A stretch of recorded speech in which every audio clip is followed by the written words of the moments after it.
fut un temps, le philosophe chinois avait dit, si vous ne changez, Lao Tse, si vous ne changez pas de direction, vous ne trouverez jamais le bon chemin. Et je dois dire qu'en tant que communauté mondiale, nous avons systématiquement ignoré tous les signaux sociaux, économiques et environnementaux qui nous montraient que nous prenions une mauvaise direction en ce qui concerne la gestion de la Terre. Mais je dois dire aussi qu'il peut se passer beaucoup de choses en une année. Et les signaux sont de plus en plus forts vers la reconnaissance de ce problème.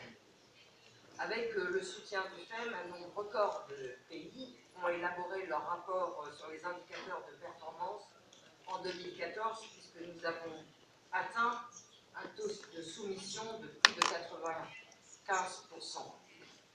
Et les pays partis à notre convention ont tenu à tirer profit de ce regain d'enthousiasme et exploiter la dynamique enclenchée. Et ils envisagent actuellement de passer à une période d'élaboration, par exemple, de tous nos rapports, tous les 4 ans, au lieu des 2 actuellement, pour qu'ils puissent se concentrer à mesurer des véritables progrès sur le terrain. Et bien entendu, cette période de 4 ans permettrait de se mettre en harmonie avec le cycle du Fonds pour l'environnement mondial. Mais surtout, pour la première fois, à la prochaine session de reporting, les progrès sur le terrain seront mesurés en tenant compte d'objectifs et de critères beaucoup plus clairs.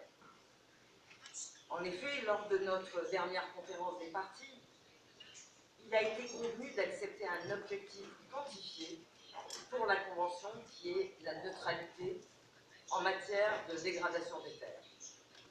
Vous savez tous que la neutralité en termes de dégradation des terres consiste à réduire les taux de dégradation en augmentant le taux de réhabilitation des terres dégradées. Évidemment, nous sommes aussi ravis que ce concept ait été accepté comme l'un des objectifs du développement durable et nous considérons que ce concept de neutralité en termes de dégradation des terres sera aussi un accélérateur d'un certain nombre d'autres ODD et nous pensons particulièrement à ceux qui concernent l'alimentation, l'eau et l'approvisionnement énergétique. Nous la considérons aussi comme un moyen parfait pour construire des synergies entre les 3 conventions de Rio. En effet, cette cible nous donne l'occasion unique de promouvoir des indicateurs communs. Ceux-ci pourraient être utilisés pour élaborer des rapports sur la Terre dans les 3 conventions. Cela aurait aussi l'avantage supplémentaire d'établir une base solide pour mesurer le progrès, promouvoir des investissements et dégager des avantages généraux, que ce soit au niveau local ou mondial.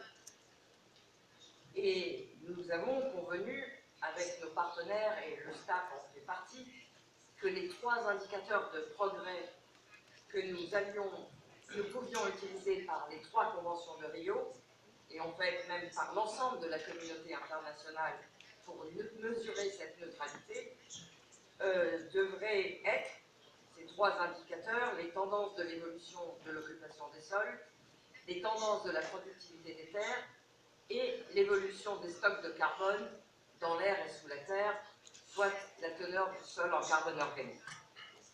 La Convention de biodiversité, et je pense que mon collègue Raoul en parlera, reconnaît déjà ces indicateurs basés sur la Terre comme des variables essentielles pour la diversité biologique dans son processus. Avec la Convention sur les changements climatiques et l'accord de Paris, de belles opportunités de collaboration commencent à émerger aussi, en particulier autour de l'importance des puits de carbone. Et je pense en particulier à l'article 5 de l'accord de Paris. Comme vous le savez aussi, le GIEC a décidé de faire un rapport spécial en 2019 sur le changement climatique, la désertification, la dégradation des terres, la gestion durable des terres, la sécurité alimentaire. Et nous avons accepté l'invitation du secrétariat du GIEC d'organiser l'événement scientifique sur la teneur du sol en carbone organique qui se fera en fin d'année avec la FAO. Nous construisons ainsi des bases scientifiques de neutralité en matière de dégradation des terres, ce qui est très important pour les 93 pays qui se sont engagés maintenant à entrer dans ce programme de mise en œuvre d'une cible de neutralité en matière de dégradation des terres. Nous espérons que ces 93 pays utiliseront aussi ce concept pour influencer bon nombre de politiques sectorielles dans leur propre pays. Et nous pensons que ce concept mis en œuvre peut effectivement influencer des processus de prise de décision et des opportunités d'investissement, que ce soit dans le domaine de l'agriculture, du développement rural, du climat et du développement durable. Nous sommes particulièrement reconnaissants du soutien du FEM, qui a été annoncé pendant la COP à Ankara, qui rend cet exercice ambitieux de définition des cibles possible pour tant de pays. Il y a aussi beaucoup à gagner pour le secteur privé dans ce concept. C'est quelque chose de tout à fait nouveau. Et nous sommes en train de structurer un fonds, le fonds de neutralité en matière de dégradation des terres, appelé le fonds LDN, avec une des plus grosses compagnies occidentales qui s'appelle Natixis.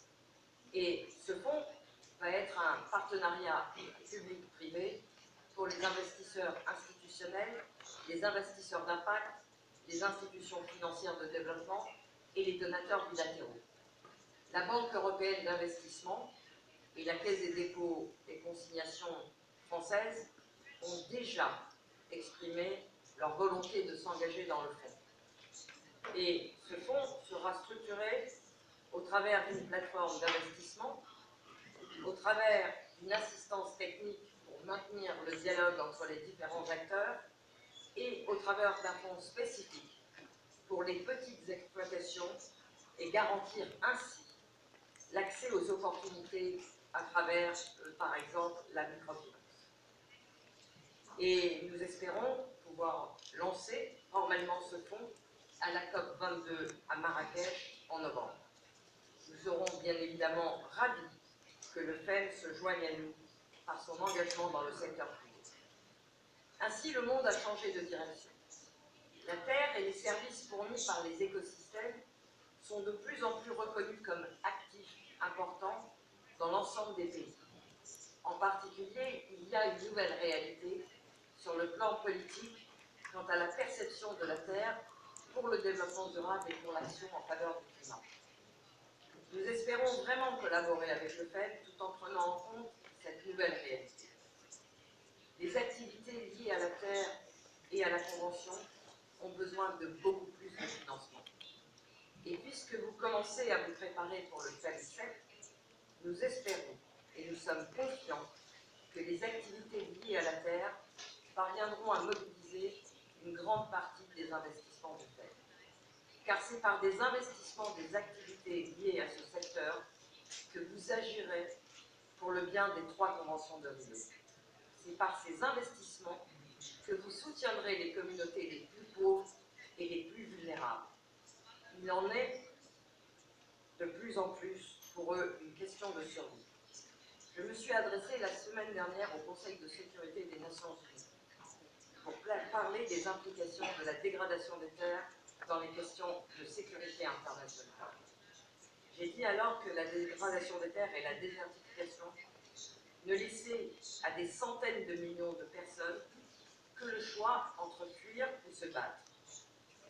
Et clairement, si vous voulez apporter une solution qui soit différente de la fuite ou du combat, il faut investir dans ce secteur, sinon les conséquences telles que nous commençons à les voir en matière de migration et en matière de terrorisme iront en augmentant.